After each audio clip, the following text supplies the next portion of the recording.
우리에게 생명과 복을 주기 원하시는 하나님 아버지, 오늘도 주께서 약속하신 생명과 복을 소유하는 사람들이 되고자 이렇게 나와 예배합니다. 옥토와 같은 심령에 주의 말씀이 심겨지게 하여 주셔서 하나님께서 결실하고자 하시는 주의 이 일이 온전히 이루어지는 신령한 예배가 되게 도와주시옵소서.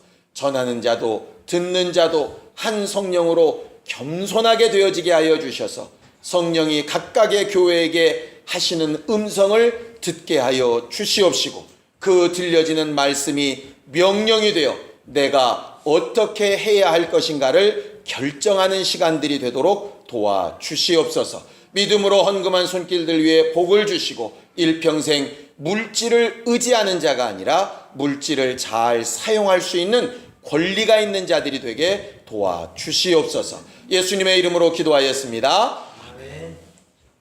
하나님의 말씀은 요한복음 4장 27절에서 38절까지 말씀을 함께 같이 합독하겠습니다. 요한복음 4장 27절에서 38절까지 말씀을 함께 같이 합독하겠습니다. 함께 읽겠습니다. 시작. 이때에 제자들이 돌아와서 예수께서 여자와 말씀하시는 것을 이상히 여겼으나 무엇을 구하시나이까? 어찌하여 저와 말씀하시나이까? 묻는 이가 없더라. 여자가 물동이를 버려두고 동네에 들어가서 사람들에게 이르되 나의 행한 모든 일을 내게 말한 사람을 와보라. 이는 그리스도가 아니냐 하니 저희가 동네에서 나와 예수께로 오더라. 그 사이에 제자들이 청하여 가로되 랍비여 잡수소서. 가라사대 내게는 너희가 알지 못하는 먹을 양식이 있느니라. 제자들이 서로 말하되 누가 잡수실 것을 갖다 드렸는가 한데 예수께서 이르시되 나의 양식은 나를 보내신 이의 뜻을 행하며 그의 일을 온전히 이루는 이것이니라. 너희가 넉 달이 지나야 추수할 때가 이르겠다 하지 아니하느냐. 내가 너희에게 이르노니 눈을 들어 밭을 보라. 희어져 추수하게 되었도다. 거두는 자가 이미 삭도 받고 영생에 이르는 열매를 모으나니 이는 뿌리는 자와 거두는 자가 함께 즐거워하게 하려 함이니라. 그런즉 한 사람이 심고 다른 사람이 거둔다 하는 말이 옳도다. 내가 너희로 노력지 아니한 것을 거두러 보내었노니 다른 사람들은 노력하였고 너희는 그들의 노력한 것에 참여하였느니라. 아멘. 우리 하나님은 생명을 주시는 하나님이십니다. 오늘 우리가 이 시간에 이 자리에 나와서 예배할 수 있는 것도 하나님께서 오늘 아침에 우리에게 생명과 호흡을 주셨기 때문에 가능한 일입니다. 우리는 부지불식간에 어떻게 될 바를 알지 못하는 연약한 사람들인 것을 우리가 너무나도 잘 알지 않습니까?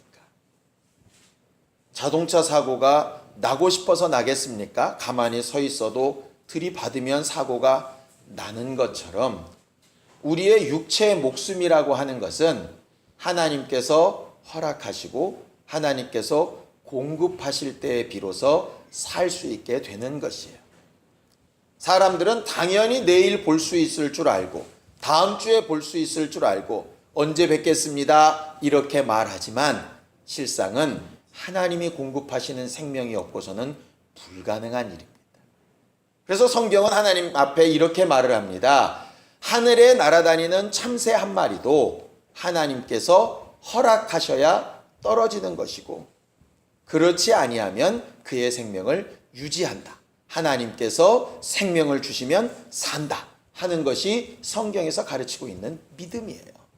그래서 우리가 호흡을 하면서 하루가 깨어났다면 감사해야 되는 첫 번째 제목이 뭐냐 하면 내게 생명 주셨음을 감사하는 것입니다. 문제는 하나님이 생명을 주실지라도 받는 사람이 거부한다면 그 생명은 또 그에게 영향을 미치지 못하게 됩니다. 우리는 지난주에도 아주 큰 그룹의 높은 자리에 있었던 어떤 분이 자살을 한 사건을 봤지요. 들려지는 소문에 예수를 믿었던 사람이라고 하는데 진짜 어땠는지는 잘 모르겠습니다. 어쨌든 하나님께서 생명과 호흡을 주셔도 스스로 그것을 거부하면 마치 예수께서 2000년 전에 우리의 모든 죄와 허물을 위하여 죽고 부활하셔서 우리의 죄와 사망의 권세를 다 깨트려 놓으셔도 스스로 거기서 벗어나지 않겠다고 결심하면 예수의 구원이 그와 무관하게 되는 것처럼 생명은 하나님이 주시는 것과 내가 주신 생명을 소유하는 것 두 가지가 만날 때에 비로소 이루어지는 것이 바로 생명입니다. 우리가 신앙생활을 하는 이유가 바로 거기에 있습니다. 하나님께서 주시는 생명을 잘 받아들이고 인정하고 소유하고자 하는 것이죠.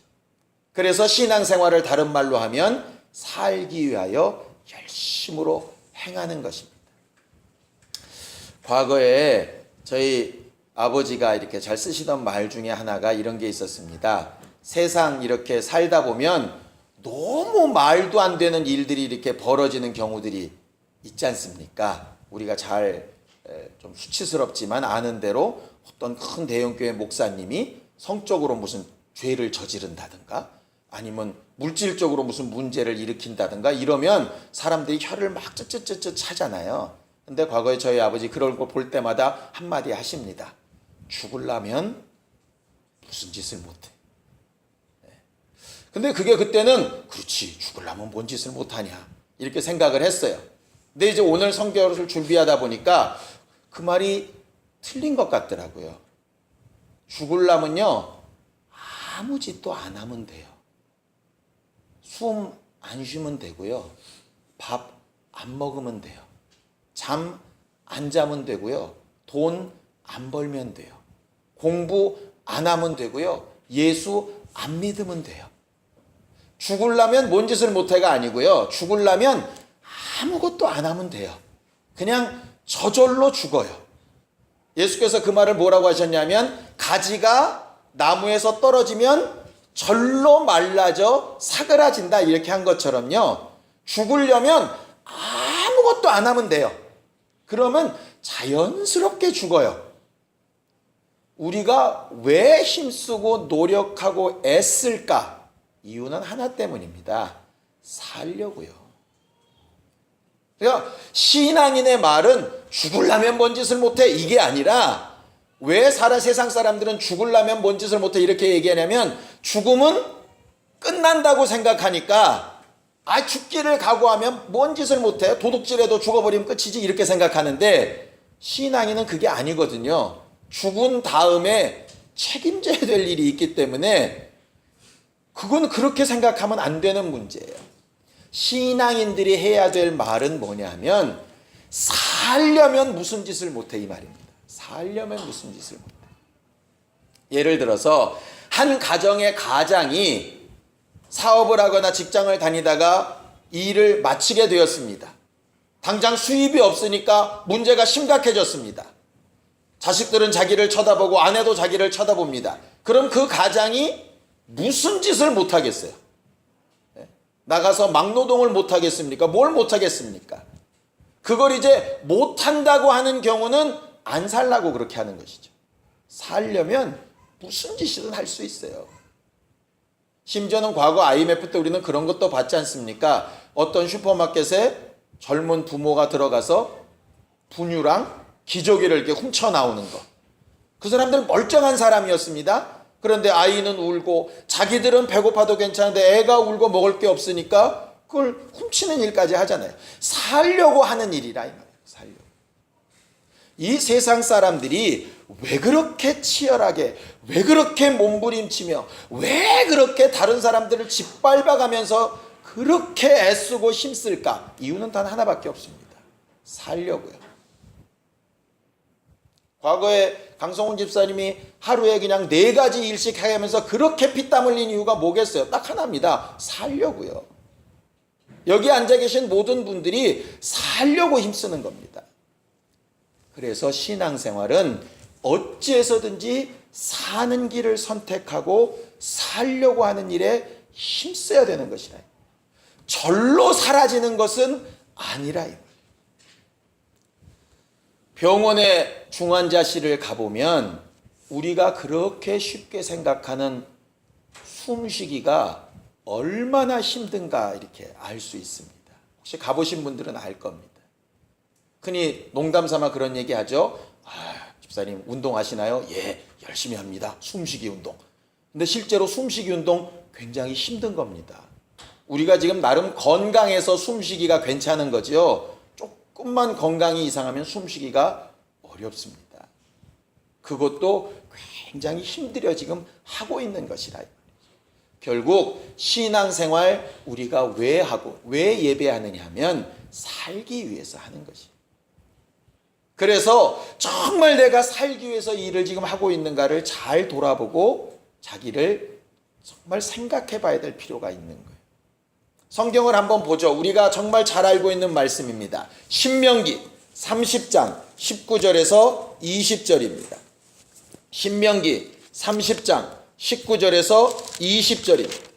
함께 읽습니다. 신명기 30장 19절에서 20절입니다. 함께 읽지요. 시작. 내가 오늘날 천지를 불러서 너희에게 증거를 삼노라. 내가 생명과 사망과 복과 저주를 내 앞에 두었은즉 너와 내 자손이 살기 위하여 생명을 택하고 내 하나님 여호와를 사랑하고 그 말씀을 순종하며 또 그에게 부종하라 이렇게 되어 있죠. 그 부종하다라는 말이 복종하다 이런 말입니다. 엎드려서 따르라 이런 말이에요. 그래서 생명을 얻기 위해서는 사는 방법을 택하고 복을 위해서는 하나님 앞에 복종하라. 그의 명령에 순종하라. 이렇게 되어져 있어요. 그게 사는 법입니다. 근데 사람들이 왜 예수를 믿지 않을까? 왜 하나님의 법대로 살려고 하지 않을까? 일례로 들면 왜 사람들은 기도하지 않을까?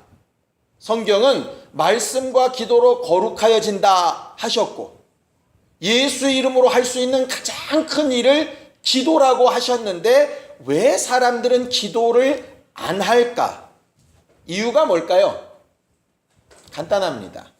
기도 안 해도 살 수 있다고 생각하니까 안 하는 거죠. 부모님들이 자식을 앉혀놓고 공부해라 공부해라 공부해라 대학 가라 대학 가라 얘기합니다. 왜 그럴까요? 공부 안 하고 대학 제대로 못 가면 우리나라 땅덩이에서 제대로 살기 힘들다. 그러니까 계속 하는 거예요. 애들은 왜 안 하려고 그럴까요? 공부 안 해도 살 수 있다고 생각하니까. 어떤 사람은 사람을 의지해서 인맥을 쌓고 사람을 찾아다니고 사람의 도움을 얻으려고 몸부림을 칩니다. 저는요, 제 결혼식 때에 정말 신기하고 놀라운 광경을 하나 본 적이 있습니다. 결혼식 축의금을 내려고 줄을 건물 밖에까지 서는 걸 제가 봤어요. 저희 아버지 인맥이 워낙 넓으셔가지고 그건 한 1000명이 왔으니까요. 1000명이. 어마어마했죠.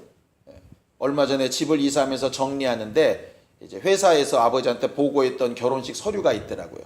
총 인원수 몇 명, 식수 인원 몇 명, 뭐 이렇게 기록된 거. 와, 기가 막혔다 이런 생각이 들더라고요. 그렇게 인맥을 쌓고 사람과의 관계를 대단히 좋아하시고 모든 모임보다 잘 가시고 막 하셨습니다. 왜?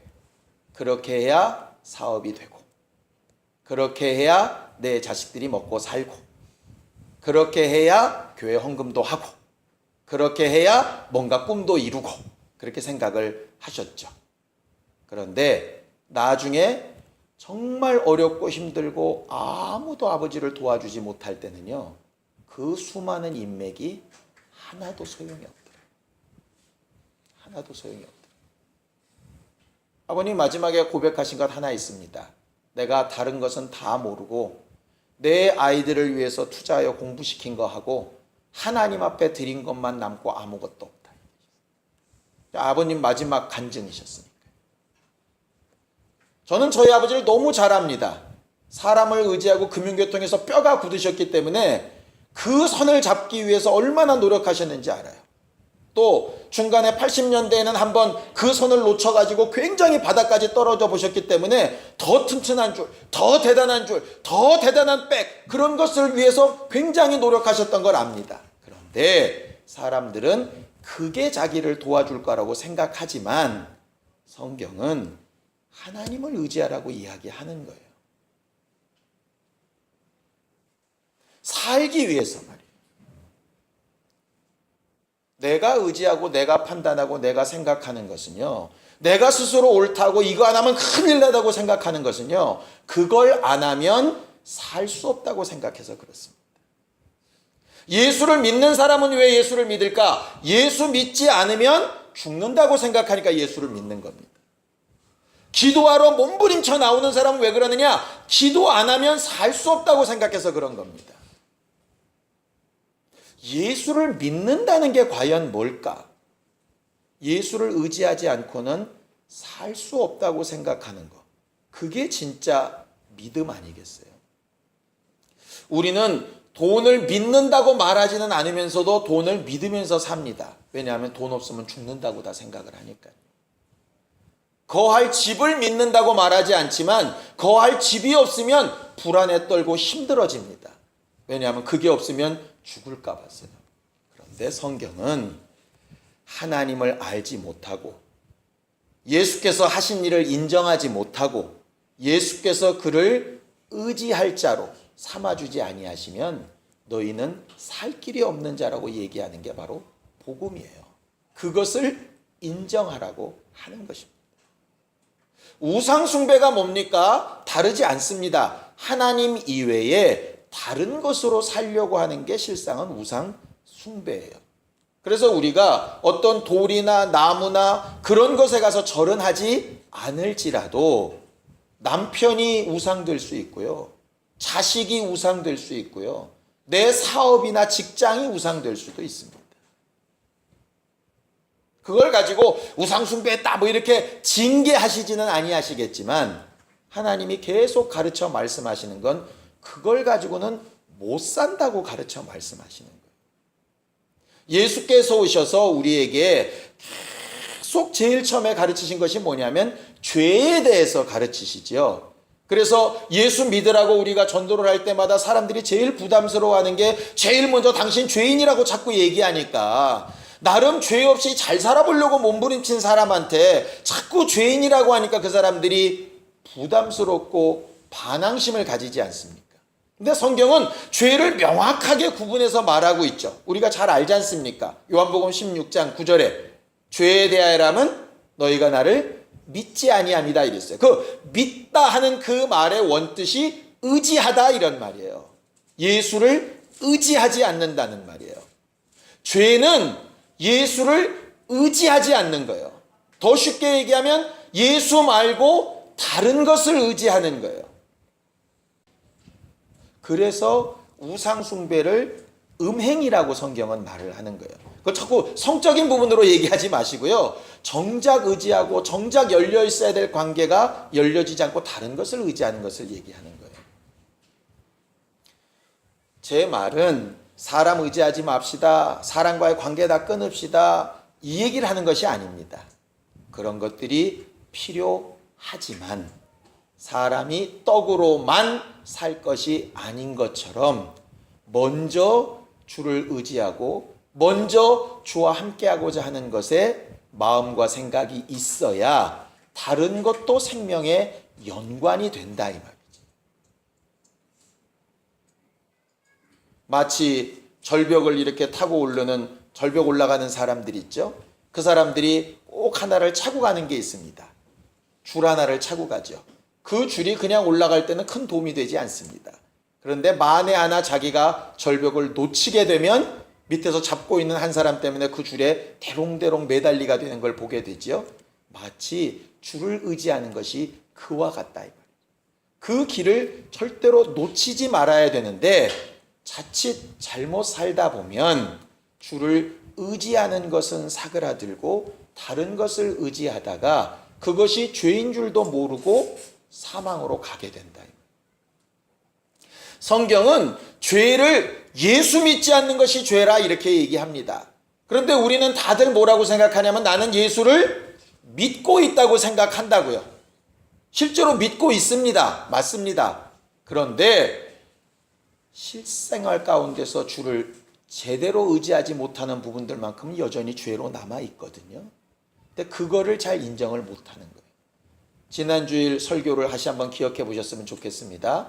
죄를 사하시는 예수가 죄를 정하셨는데 뭐라고 정하셨냐면 나를 의지하지 않는 게 죄라고 말하는 거예요.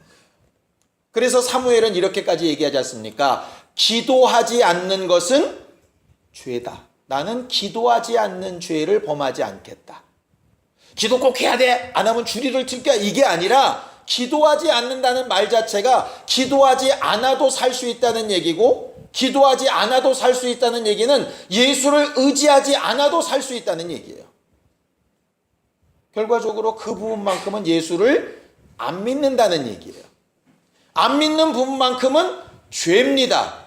문제는 죄인 줄 알면 회개가 되는데 죄인 줄 모르면 회개가 안 된다는 거예요. 바리새인이나 서기관들이 예수를 죽일 때 죄인 줄 알고 죽였습니까? 의로 알고 죽였습니까? 의로 알고 죽였어요. 하나님을 섬기는 예로 알고 죽였습니다. 그러니 그들은 예수 죽인 걸 회개하지 않지요. 그러면 그 죄가 그저 있을 수밖에 없는 거예요. 예수의 피가 있어도 그 피를 사용해서 회개해야 하는데 하지 않으면 나도 모르는 사이에 그래서 나중에 예수 앞에 섰을 때 나는 나름 예수를 믿으며 왔다고 하는데 예수는 너는 나를 의지한 적이 없다고 얘기를 하시는 거예요. 얼마나 답답한 얘기입니까? 왜냐하면 로마서에 분명히 죄의 싹은 사망이다 이렇게 딱 못을 정해 놓으셨고 하나님의 은사, 하나님의 선물은 예수 그리스도의 안에 있는 평안이라 예수 그리스도 의지하는 자에게 주시는 그런 해결점들을 우리에게 보이고 계시기 때문에 그렇다. 오늘 우리는요, 신앙생활하면서 예수의 일, 우리가 살기 위해서 해야 되는 일이 과연 뭘까 하는 것을 좀 생각해 보기를 원해요. 우리가 오늘 주일이 끝나면 내일 아침 되면 다 일하러 직장으로 나갈 겁니다. 살기 위해서. 또 오늘 예배 끝나고 점심 먹고 집에 돌아가면 또 오늘 저녁은 뭘 먹을까 고민할 겁니다. 살기 위해서. 내일부터 당장 또 공부해야 될 사람, 또 내일부터 또 무슨 만나야 될 사람, 다 살기 위해서 뭔가 하려고 그렇게 계획을 세우고 일할 겁니다. 육체를 위해서 살기 위해 그렇게 계획을 세우고 일하고 움직이는 것처럼 영혼을 위해서, 내 영혼을 위해서도 주의 일을 해야 되지 않겠느냐 이 말이에요. 사람들이 자꾸 주의 일 그러니까 어떤 착각에 빠지냐면요. 교회에 와서 봉사하는 일을 주의 일이라고 착각을 하더라고요. 종이로 된 직분을 맡은 일을 주의 일이라고 착각을 하더라고요. 오늘 성경은요. 주의 일이 뭔지에 대해서 너무 분명하게 얘기를 합니다. 성경 본문으로 돌아가 볼까요? 자, 4장 34절을 좀 보겠습니다. 4장 34절입니다. 함께 읽습니다. 시작. 예수께서 이르시되 나의 양식은 나를 보내신 이의 뜻을 행하며 그의 일을 온전히 이루는 것이라 그랬어요. 나의 양식은 먹고 살기 위하여서 이렇게 취하는 그 모든 것은 뭐냐면 하나님의 일이다. 하나님의 일은 뭐냐면 나를 보내신 이의 뜻을 행하는 것이다. 이렇게 되어져 있죠. 하나님의 일은 뭐냐면 나를 보내신 이의 뜻을 행하는 것이라 그랬어요.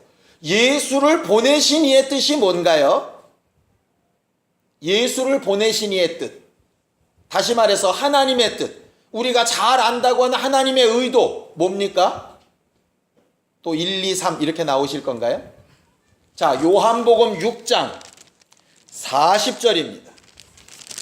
요한복음 6장 40절입니다. 함께 읽습니다. 시작. 내 아버지의 뜻은 아들을 보고 믿는 자마다 영생을 얻는 이것이니 마지막 날에 내가 이를 다시 살리리라 하시니라 그랬어요. 하나님의 뜻은 딱 한 가지입니다. 아들을 보고 믿는 자마다 영생을 얻는 것. 그 믿는다는 말을 뭐로 바꾸자고요? 의지하는 자마다. 아들을 보고 의지하는 자마다. 그것이 아버지의 뜻입니다. 그럼 하나님의 일은 뭐냐? 우리가 일해야 될 것은 뭐냐? 자, 요한복음 6장 28절 29절 함께 읽습니다. 시작. 저희가 묻되 우리가 어떻게 하여야 하나님의 일을 하오리이까? 예수께서 대답하여 가라사대 하나님의 보내신 자를 믿는 것이 하나님의 일이니라 하셨다 그랬어요. 뭐가 하나님의 일이에요? 예수를 믿는 일, 예수를 의지하는 일이 하나님의 일이에요. 교회에 와서 청소하는 일도 하나님의 일 맞는데, 성경이 말하는 하나님의 일은 내가 가서 직장에서 일을 할 때에도 사람을 의지하지 않고 예수를 의지하여 하는 것. 거래처를 만나러 갈 때도 예수를 의지하여 만나러 가는 것. 내가 뭔가 결정하고 선택할 때도 예수를 의지하여 하는 것. 남편을 의지하는 것 말고, 내 통장에 돈을 의지하는 것 말고, 어떤 대단한 사람의 말을 의지하는 것 말고, 어떤 목사의 가르침을 의지하는 것 말고 예수를 의지하는 것. 결국 나는 하나님의 일을 하고 있는 사람인가 아닌가? 육체의 일을 하면 육체의 양식을 먹고 영의 일을 하면 영의 양식을 먹을 텐데, 내가 얻어야 될 영의 양식이라고 하는 게 과연 뭔가? 예수를 믿고 의지하는 일이에요. 그 예수를 믿고 의지하는 일이 모여서 영생에 이르는 거예요. 우리가 마음으로 믿고 입으로 신하여 구원에 이른다 했어요. 우리가 뭘 믿은 겁니까? 예수께서 나를 위하여 죽고 부활하시고 이 사실을 마음으로 믿고 입으로 시인하는 자에게 구원을 주시겠다 하신 약속한 그 말씀, 그 예수의 하신 말씀을 의지해서 우리가 고백한 거 아닙니까? 똑같은 내용이에요. 믿음은 그렇게 의지하는 거예요. 그런데 영혼의 구원은 예수를 그렇게 잘 의지하면서 통장으로 들어오는 물질은 왜 다른 것을 의지하느냐. 세상에서 내 지위나 환경이 유지되는 것은 왜 다른 걸 의지하냐 이 말. 성경은요, 우리가 신앙생활할 때에 신앙과 생활이 절대로 분리되면 안 되는데, 자꾸 사람들은 영적으로는 믿어, 사는 것은 그냥 똑같이 이렇게 되어지기 때문에 신앙생활이 합체가 되지 않고 전혀 영혼으로만 믿고 있는 사람, 실제의 삶으로는 하나님의 일을 하고 있지 않은 사람이 되는 경우가 많이 있더라. 그러다 보니까 똑같이 예수를 믿는데도 생활이 똑같은 겁니다. 사람 의지할 때 똑같이 의지하고, 물질 의지할 때 똑같이 의지하고, 자기가 힘들고 어려우면 주 앞에 와서 의지하고, 그 앞에 와서 해결하려고 들지 아니하고 친구를 찾든지 술을 찾든지 담배를 찾든지 오락을 찾든지 다른 것으로 찾아가는 거예요. 목사는 별다르냐? 저도 마찬가지예요. 그러니까 그렇게 하지 말자는 겁니다. 지금 사마리아 여자가요, 예수 앞에 나올 때 성경에 보면 6시에 나왔다고 되어 있습니다. 그 6시가 뭐냐면요, 낮 12시예요. 낮 12시. 이스라엘은 사막 지형인 건 너무 잘 아시죠? 일교차가 엄청 큰데 낮에는 근 40도 가까이 올라간답니다. 우리가 지난 여름에 정말 힘들고 괴로웠을 때가 36점 몇 도, 37도 이렇게 올라가니까 죽겠다는 소리가 막 나오는데, 그래서 그 낮 시간은 도무지 아무도 나오지 않아요. 그런데 그 사마리아 여자는 왜 그 한낮에 물길러 나왔을까? 이유는 단 하나밖에 없습니다. 살기 위해서 나왔어요. 아무리 힘들고 어려워도 물을 마셔야 사니까. 그러니까 예수께서 생수에 대해서 얘기하시니까 다시는 내가 물길러 나오지 않도록, 이 힘든 일 하지 않도록 그거 좀 내게 가르쳐달라고 이렇게 말할 만큼 그는 살기 위해서 뭔가 하려고 하는 사람이었어요. 그런 사람에게 예수께서 예배에 대해서 가르치시고 그의 할 일에 대해서 가르치시고 그가 한 일에 대해서 가르치시고 이렇게 하시더라 이 말이에요. 많은 사람들이 나는 왜 교회를 오래 다녔는데 신앙생활을 나름 오래도록 했고 나름 직분도 많이 가졌는데 이렇게 변화가 안 되고 성장이 안 되고 뭔가 하나님 앞에 기쁨이나 이런 행복들을 누리지 못하고 항상 그대로인 것 같을까라고 얘기할 때 단 한 가지를 얘기하고 싶은 게 있습니다. 사마리아 여자처럼 살려고 하는 일에 더 몸부림치고 더 가까이 가고 찾으면 찾아지는 것이 그게 하나님의 법칙이에요. 근데 사람들이 신앙생활을 어떤 식으로 하기가 쉬우냐 하면 의원아 병 고쳐라 하듯이 내가 지금 이 자리에 와 있으니까, 내가 예배 시간에 엉덩이 붙이고 앉아 있었으니까, 내가 적어도 이 교회를 10수년 동안 이렇게 잘 다녀왔으니까 절로 어떻게 되리라고 착각을 하더라 이 말이에요. 예수는요 수많은 사람들 가운데서 몇몇 사람들을 구원하시고 도우시는데 어떨 때 도우시느냐 하면 살려고 나와 사는 방법을 찾는 자들에게 하나님께서 도우시고 역사하셨던 걸 보게 됩니다. 예수께서 이 이적을 이루고 계실 때 많은 사마리아 사람들이 눈앞에 왔습니다. 그의 제자들을 향해서 이렇게 얘기하시죠. 눈을 들어 밭을 봐라. 너희들은 넉 달이 지나야 추수 때가 된다고 얘기하지만 지금 이때다. 이게 뭔 말이냐면 이런 뜻입니다. 너희들의 생각에는 사마리아 사람들은 구원받지 못할 거다. 사마리아는 이방인보다 더 나쁜 사람들이니 구원의 대상이 아닐 거다. 하나님께서 이미 버려버린 민족일 거다. 너희 생각대로 판단한다 이 말이에요. 마치 지금은 아직 추수할 때가 아니야. 지금은 아직 전도할 때가 아니야. 지금은 아직 헌신할 때가 아니야. 이렇게 하듯이 자기 생각대로 한다 이 말이에요. 그런데 눈을 들어서 밭을 보라고 하는 내 말을 좀 의지해 봐라. 그러면 너희가 심지 않고 너희가 노력하지 않은 것을 거둘 수 있고 취할 수 있는 그 길과 복을 내가 반드시 보이고 너희에게 살 길을 가르치겠다 하시는 말씀이 이 말씀이에요. 사람들이 왜 주의 일을 하려고 하지 않느냐 하면 아직 때가 아니라고, 난 아직 그렇게 하면 어렵다고 이렇게 생각하기 때문입니다. 다른 일을 하려고 하지 말고요, 예수님처럼 주의 일을 이루는, 하나님의 뜻을 이루는, 예수를 의지하는 일에 우리가 좀 힘쓰는 사람이 될 수 있으면 좋겠습니다. 예수께서 아버지를 전적으로 의지하셔서 십자가를 지는 일까지 하셨던 것처럼 여러분들의 앞일에 뭔가 선택해야 될 일이 있다면 사람, 환경, 형편, 자기 계산 말고 예수를 좀 의지하는 사람이었으면 좋겠어요. 기도해야 삽니다. 예수가 하신 일을 입으로 인정해야 삽니다. 내 입술로 하나님의 영광을 찬양해야 삽니다. 사람을 의지하고 싶은 마음이 불쑥 들 때에 그 순간이 바로 주를 의지해야 될 그 순간입니다. 그 일이 되기 시작하면 변합니다. 사마리아 여자처럼 변하기 시작해요. 가망성이 없어 보였던 사람이 바뀌기 시작합니다. 목사도 주를 의지하고 성도들도 주를 의지하고 다른 것을 의지하고 싶어하는 마음을 가져두는 원수들의 일을 제하고 오직 주를 의지하는 주의 일을 잘 감당하는 믿음의 사람들이 되기를 예수님의 이름으로 축원합니다. 그렇게 일하는 사람들에게 다른 일들도 허락하시는 거예요.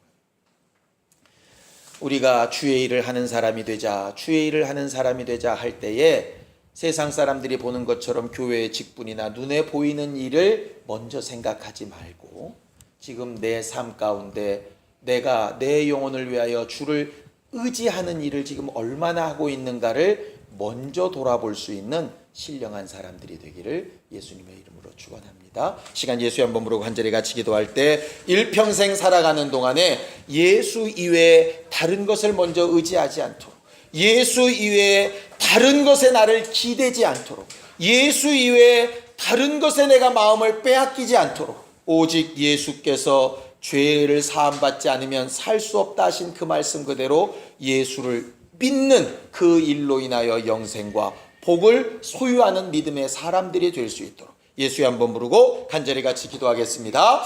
하나님, 세상 사람들은 물질을 의지하고 사람을 의지하고 환경을 의지하고 자기가 세워놓은 계획이나 또 자기가 지금까지 배워왔던 지식을 의지할 때에 우리는 주 예수를 믿고 의지하는 하나님의 일을 이루는 사람들이 되어지기를 원합니다.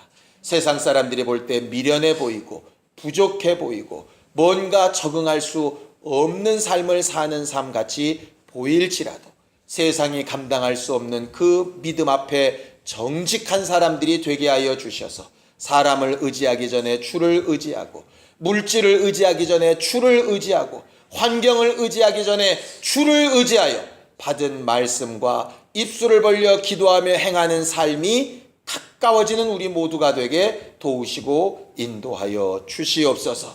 이 일로 인하여 영의 양식을 삼아 풍성한 사람들이 되게 하여 주시옵시고 우리의 생각, 우리의 때, 우리의 판단 기준을 따라 행하는 것이 아니라 오직 주의 판단 기준을 따라 눈을 들어 밭을 보며 우리가 행하지 아니한 일까지 거두는 기쁨으로 충만케 하시는 하나님의 영광을 보는 우리 모두가 되도록 역사하여 주시옵소서. 이번 한 주간도 살아가는 동안에 수많은 계획, 수많은 일들, 수많은 만남들, 수많은 역사들이 있을 터인데 그 때때마다 주를 망각하지 아니하고 믿고 의지하고 고백하며 함께 역사하는 우리가 되어져 갈 수 있도록 우리를 훈련시키시고 노력하는 신앙인들이 되게 도와주시옵소서. 살고자 하는 자에게 생명과 복을 주시는 예수님의 이름으로 기도하였습니다. 아멘. 이제는 우리 주 예수 그리스도의 은혜와 하나님 아버지의 극진하신 사랑과 성령님의 감동하시고 후원하시는 분명한 증거가 주께서 기대하시는 주의 일을 이루며 살기를 결심하는 우리 모두 위에 이제로부터 영원까지 함께 있을지어다. 아멘.